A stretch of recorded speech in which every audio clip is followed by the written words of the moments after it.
नमस्कार, मैं डॉक्टर पीयूष द्विवेदी। आशा करता हूँ कि आप सब लोग अपने पूरी फैमिली के साथ घर में अच्छा समय बिता रहे होंगे।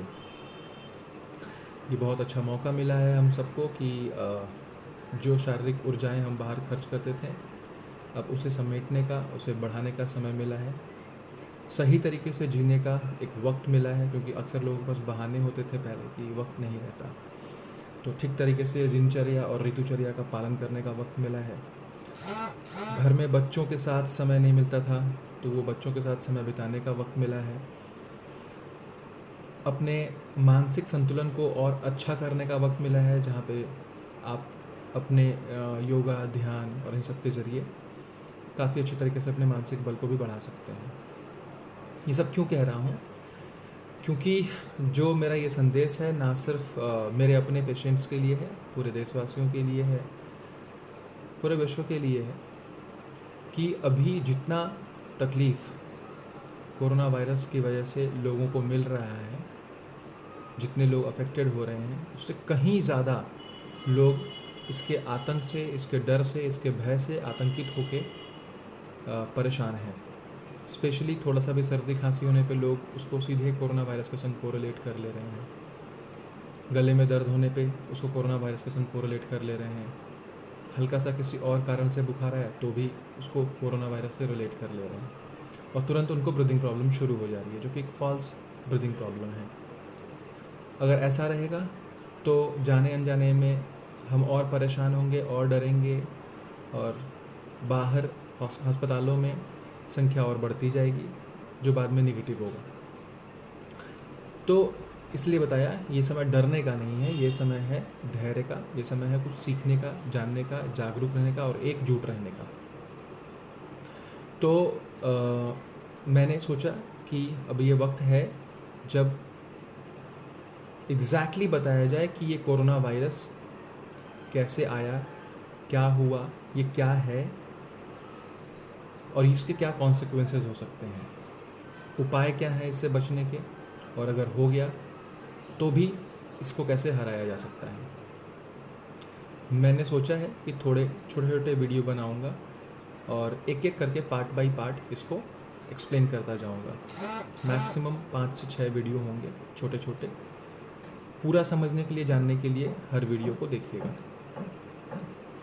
तो हो सकता है कि कोरोना शब्द लोगों के लिए नया है, कोरोना शब्द पूरी दुनिया के लिए नया है, लेकिन ये चीज़ हमारे शास्त्रों में, आयुर्वेद में और हमारे धर्मशास्त्रों में भी बहुत पहले से वर्णित है। तो ये नया शब्द भले हो सकता है, बट इसका मोड ऑफ ट्रांसमिशन, इसका पैथोजेनेसिस, इसका मैनिफेस्टेशन, साइन एंड सिम्टम्स, इसका मैनेजमेंट, सब कुछ पहले से लिखा हुआ है। ज़रूरत है इसे समझने की, क्योंकि अगर हम इसके बेसिक को नहीं समझेंगे तो अपने मन से डर को नहीं निकाल पाएंगे। अगर हमें ये मालूम रहे कि हमें किसी बीमारी हुई है, उसका इलाज है, तो हम डरते नहीं हैं। लेकिन अगर ये मालूम हो कि जो बीमारी लगी है उसका इलाज नहीं है, तो डर पक्का है। जैसे कैंसर, ठीक वैसे है कि कैंसर का कोई इलाज नहीं है, लोग जानते हैं तो समझ लेते हैं कि अब तो बस जाना है, तो उसकी वजह से डर जाते हैं। तो शुरू करते हैं इस वीडियो में। ये बताते हैं कि कोरोना वायरस आयुर्वेद के हिसाब से क्या है, कैसे आता है, क्यों आता है, क्या करता है, और अगले वीडियो में बताएंगे इसके रोकथाम के उपाय। तो इन शॉर्ट, ये हमारे आयुर्वेद में चरक संहिता में बोला गया है, ये एक जनपद ध्वंस है। जनपद ध्वंस, एक साथ बहुत बड़े मास और पॉपुलेशन का, वर्ल्ड वाइड जो बीमारी होती है, या कंट्री वाइज जो बीमारी होती है, जहाँ बहुत सारे मास एक साथ चले जाते हैं या अफेक्टेड होते हैं, उसको कहते हैं जनपद ध्वंस। तो ये साफ साफ लिखा गया था। जनपद ध्वंस मुख्य 4 कारण से होते हैं। एक जल के दोष की वजह से, एक वायु के दोष की वजह से, एक देश के दोष की वजह से, और एक काल के दोष की वजह से। काल मतलब जैसे अर्थक्वेक हुआ, साइक्लोन आया, ऐसा कुछ। तो ये जो कोरोना वायरस है, ये देश दृष्टि है। देश दृष्टि का मतलब जहाँ पे लैंड, किसी जगह पे, किसी देश में डिफॉर्मिटी आई, इसकी वजह से ये हुआ। तो क्या लक्षण लिखे गए थे? देश दृष्टि होने पे लिखा हुआ है कि कुछ ऐसे सूक्ष्म कीड़े मकोड़े आएंगे जो कुछ दिख सकते हैं, कुछ नहीं दिखाई दे सकते हैं, जो हमारे शरीर में सांस के माध्यम से अंदर जाएंगे और बीमारियां उत्पन्न करेंगे। तो आप मिला सकते हैं इसको, साफ साफ लिखा हुआ है, एक तो जनपद ध्वंस, दूसरा देश दुष्टि, तीसरा कैसा होगा ये। तीसरा नंबर है कि क्यों होता है ये देश दुष्टि। तो चरक संहिता में ही विमान स्थान में लिखा हुआ है कि जब दो देश आपस में लड़ाई करना चाहते हैं और किसी एक देश की मंशा ठीक नहीं होती है तो उसके साइड इफ़ेक्ट के तौर पे ये सब पैदा होते हैं। बहुत सारी बातें ऐसी हैं जिन्हें लोग अभी अनसाइंटिफिक समझ के हंस सकते हैं, बट ये तो हाई टाइम था जब इसने समझा दिया कि सारी पुरानी चीज़ें ही साइंटिफिक थीं। जैसे पैर हाथ बाहर से धो के आना है, जैसे नमस्ते करना है, सब लोग हंसते थे इन बातों पे, बट अभी सही साबित हो रही है। वैसे ही हर बात बिना उसकी गहराई तक जाने हंसना नहीं चाहिए, उसके ज्ञान तक जाना चाहिए था।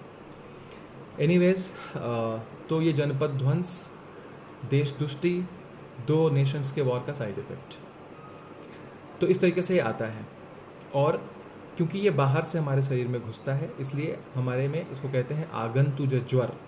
आगंतुज बने बाहर से आने वाला, और उसमें भी आगंतुज ज्वर में भी एक विशेष टाइप होता है, उसको बोलते हैं भूताभिसंगज ज्वर। मतलब कि जो किसी अदृश्य कारण की वजह से हमारे शरीर में घुसता है। इसका मोड ऑफ ट्रांसमिशन लिखा हुआ है वहाँ पे साफ साफ, भूताभिसंगज ज्वर का, कि गंध और स्पर्श से फैलता है। मतलब ड्रॉपलेट्स इन्फेक्शंस, स्मेल्स और टच से, इस तरीके से हमारे शरीर में फैलता है। और अगर इसको ठीक टाइम पे ठीक तरीके से ठीक नहीं किया गया तो ये सान्निपातज ज्वर में बदल जाएगा। सान्निपातज ज्वर में भी एक विशेष टाइप होता है जहाँ पे वायु वृद्ध, पित्त मध्य और कफ मंद सान्निपातज ज्वर होता है। इसका मतलब ये होता है, साधारण भाषा में बोलो तो, ऐसा ज्वर जिसको ठीक करना थोड़ा मुश्किल है, लेकिन नामुमकिन नहीं है। लिखा हुआ है कि ये असाध्य नहीं होता, इसको आप ठीक कर सकते हैं। उसमें जो लक्षण बताया गया है, ये मेरा इस वीडियो का आखिरी है, आप इसको मैच करा लीजिएगा।